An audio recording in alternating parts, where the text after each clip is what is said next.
200वां दिन नए अहदनामा में से आज की तिलावत। मुकद्दस पौलुस रसूल का खत रोमियो के नाम, उसका 5वां बाब, 12वीं आयत से लेकर 21वीं आयत तक। बस जिस तरह एक आदमी के सबब से गुनाह दुनिया में आया और गुनाह के सबब से मौत आई, और यूं मौत सब आदमियों में फैल गई, इसलिए कि सब ने गुनाह किया। क्योंकि शरीयत के दिए जाने तक दुनिया में गुनाह तो था, मगर जहां शरीयत नहीं वहां गुनाह महसूब नहीं होता। तो भी आदम से लेकर मूसा तक मौत ने उन पर भी बादशाही की जिन्होंने उस आदम की नाफरमानी की तरह, जो आने वालों का मसील था, गुनाह ना किया था।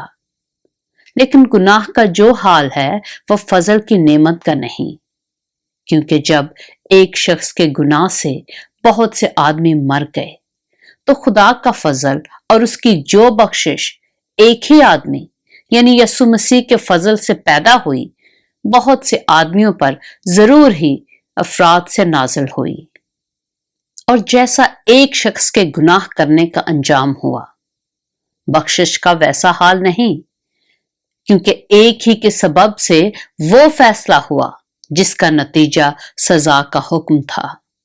मगर बहुतेरे गुनाहों से ऐसी नेमत पैदा हुई जिसका नतीजा ये हुआ कि लोग रासबाज ठहरे। क्योंकि जब एक शख्स के गुनाह के सबब से मौत ने उस एक के जरिया से बादशाही की, तो जो लोग फजल और रास्तबाजी की बख्शिश इफरात से हासिल करते हैं, वो एक शख्स यानी यसु मसीह के वसीला से हमेशा की जिंदगी में जरूर ही बादशाही करेंगे। गर्ज जैसा एक गुनाह के सबब से वो फैसला हुआ जिसका नतीजा सब आदमियों की सजा का हुक्म था, वैसा ही रास्तबाजी के एक काम के वसीला से सब आदमियों को वो नेमत मिली जिससे रास्तबाज ठहर कर जिंदगी पाएं।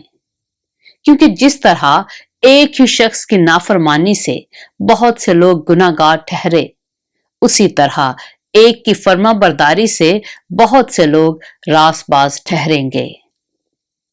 और बीच में शरीयत मौजूद हुई ताकि गुनाह ज्यादा हो जाए, मगर जहां गुनाह ज्यादा हुआ वहां फजल उससे भी निहायत ज्यादा हुआ। क्योंकि जिस तरह गुनाह ने मौत के सबब से बादशाही की, उसी तरह फजल भी हमारे खुदावंद यसु मसीह के वसीला से हमेशा की जिंदगी के लिए रास्तबाजी के जरिया से बादशाही करे। पाक कलाम के पढ़े और सुने जाने पर खुदावंद की बरकत हो।